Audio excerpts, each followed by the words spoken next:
Thanks for joining the Midnight Oil. If you're interested in creating supplemental streams of income while still maintaining your full-time job, stay tuned. In today's episode, I'll provide the host perspective on ways to protect you from additional charges and fees while renting on Turo.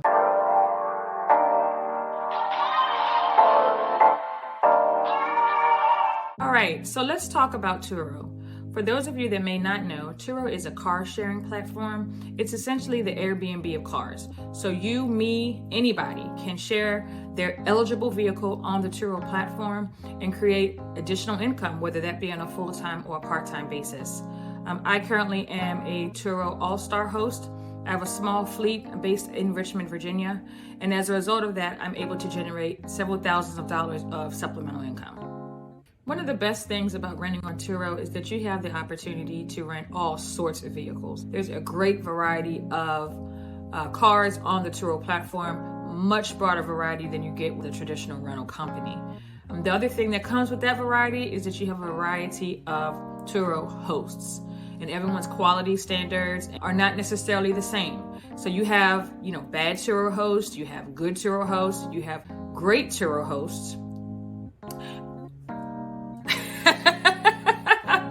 And the way that Turo distinguishes between their hosts, there is an all-star host program. So the first thing that as a Turo guest, I would say you should look for when looking to rent a vehicle on Turo is to try and find an all-star host. There are about 5 criteria that Turo assesses each of their hosts against to determine whether they can initially get and or continue to maintain their all-star host status. So that review takes place on a quarterly basis, and it really is a good indicator that you are going to be renting a car with an experienced, reliable host. When you're searching for vehicles in your area, you can select the checkbox that limits the results to all-star hosts only, and they are your best bet to make sure that you have a positive experience on the Turo platform and are well aware of any conditions, exclusions, situations, or issues that may occur that could potentially result in additional fees, charges, or expenditure on your part. So the most important thing that you can do to protect yourself from additional charges on Turo is to make sure that you're doing everything that you can to protect the vehicle while it's in your possession. Turo does provide insurance coverage at the time of rental. Generally, it's a couple $100 depending on the duration of your trip. You also have the option to decline coverage. If you decline coverage, should there be any damage or incident with the vehicle, then you're required to cover that out of pocket. Turo is very specific when it comes to that insurance coverage. That coverage is from the time that's in the app, the startup time that's in the app, and the drop-off time in the app. Anything beyond that is not covered. So if you are scheduled to drop off your vehicle at 9 p.m. and you are running late or running behind and you have an accident at 9:45, more than likely, Turo is not going to cover that accident because you were outside of the window for the insurance coverage. So it is very important that you extend the trip if you're not going to be on time for drop-off, or you change the time for pickup, right, to coincide with when the coverage is actually required. Or you can leverage your existing, assuming that your insurance company covers peer-to-peer car sharing. So I personally have Geico insurance. I have previously rented on the Turo platform.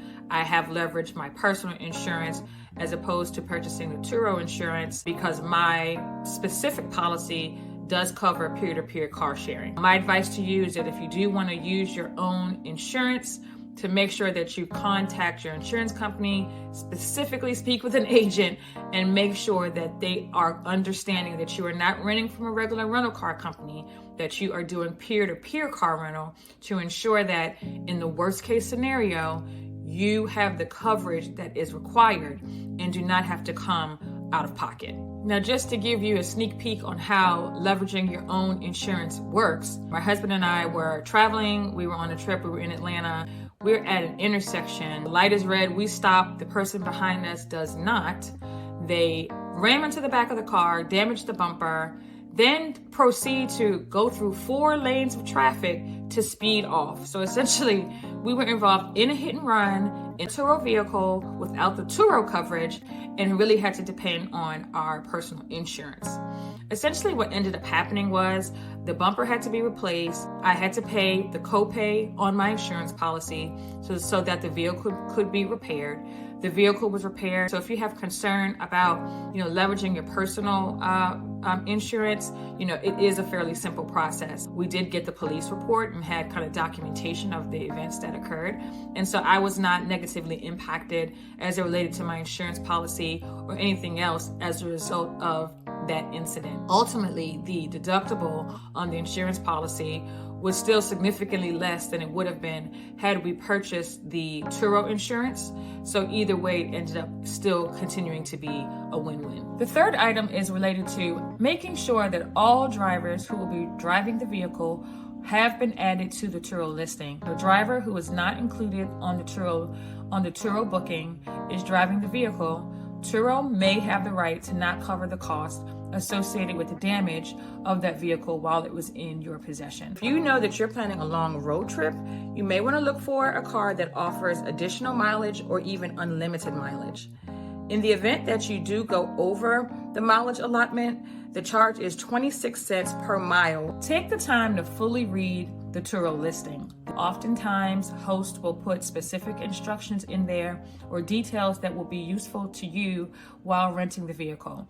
There can be information as it relates to parking costs and fees, the exact location for where the vehicle will be available for drop-off and pickup, instructions on how to maneuver or find the vehicle lockbox, how to coordinate Turo Go, preferred contact information. Please take the time to review the instructions and the details on the Turo listing that are provided by the Turo host in an effort to avoid unexpected charges and fees associated with not following the instructions as they've been laid out. Hosts allow you to use the Easy Pass for tolls, and then they charge you back just for the amount of the tolls that you utilized.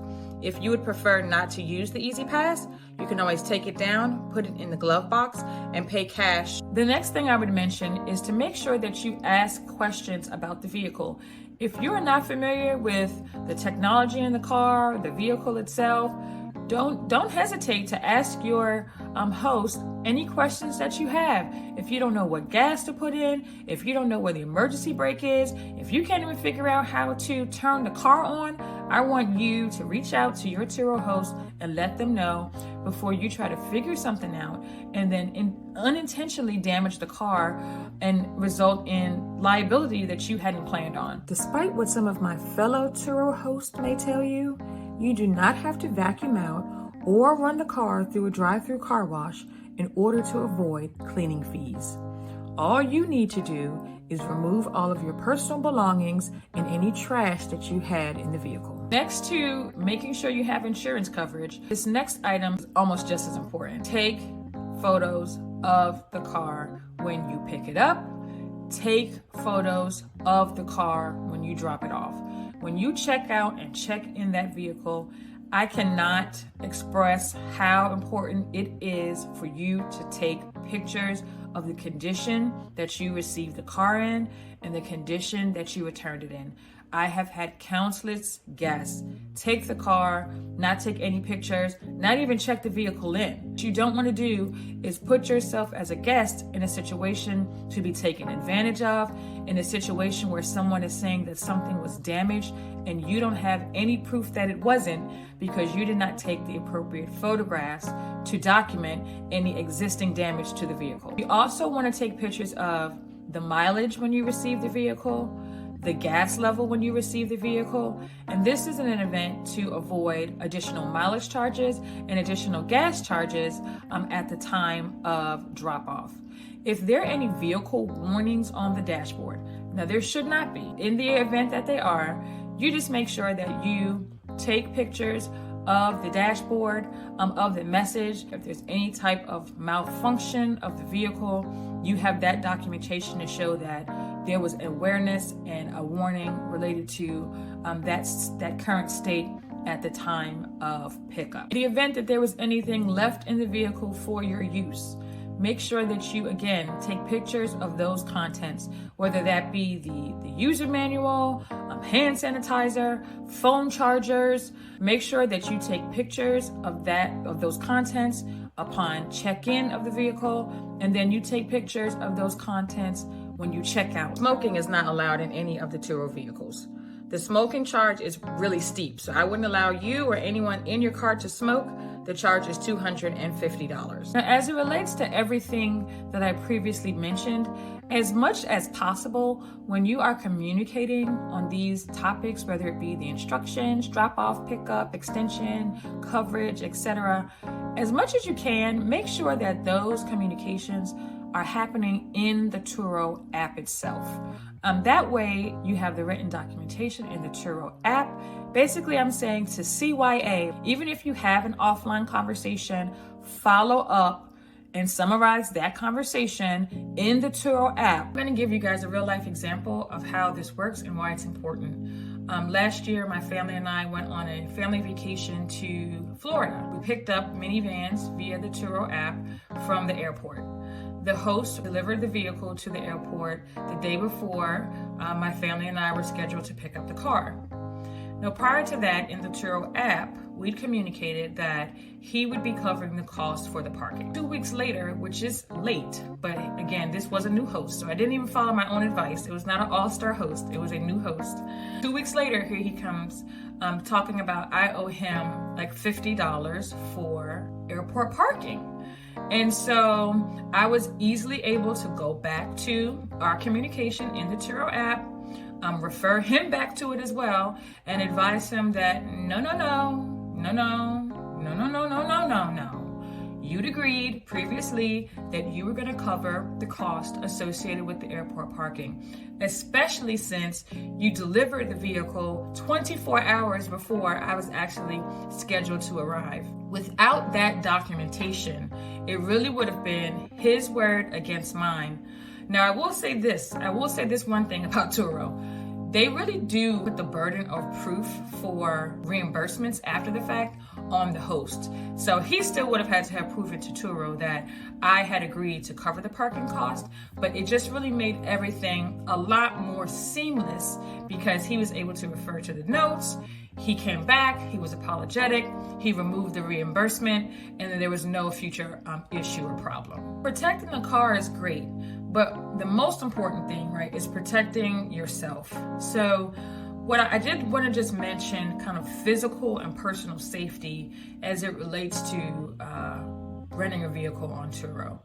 If you receive a vehicle and it does not seem like it is mechanically sound, it does not have the safety features that you expected, or it was somehow misrepresented on the app and it is not the type, the quality, or meet the standards of what it is that you thought that you were renting as a guest, you have the right to contact Turo and let them know. More than likely, what Turo is going to do is to reach out to an all-star host in your area that has availability and essentially cancel your current reservation and then rebook with that host to get yourself in a car that you find sufficient, reliable, and safe. I know a lot of Turo hosts have their drop off and pick up at their personal residence. I don't do that for my personal safety, but depending on the neighborhood or the area or the time of night, you may not feel comfortable picking up or dropping off the car.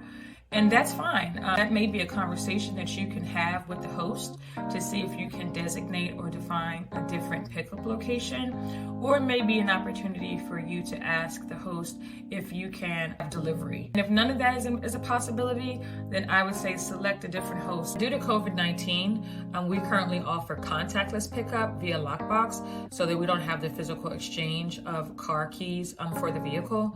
I say because of COVID-19. Probably partially because of COVID-19 and partially because I'm an introvert, but that's a conversation for another day. You may want to also seek a host who also is contactless pickup, or just request that your host wears a mask at drop-off and pickup.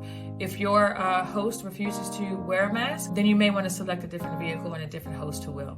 Now, overall, I believe that renting on Turo is a great experience. I was a guest well before I became a Turo host, and for the most part have enjoyed each and every vehicle that I've had the opportunity to drive, and I've enjoyed meeting the hosts I've had the opportunity. So for you, I would say take a chance on Turo. You don't hesitate to rent on the platform, but do your due diligence and make sure that you are selecting the right host and that you are doing the right things to avoid any surprise charges. Thank you guys for tuning in yet again to the Midnight Oil. My next video is going to focus on protecting yourself as a Turo host. And I ask you to just continue to support the channel. Please, if you enjoyed this content, click like and subscribe. Thanks for letting it burn, and I'll see you on the next one.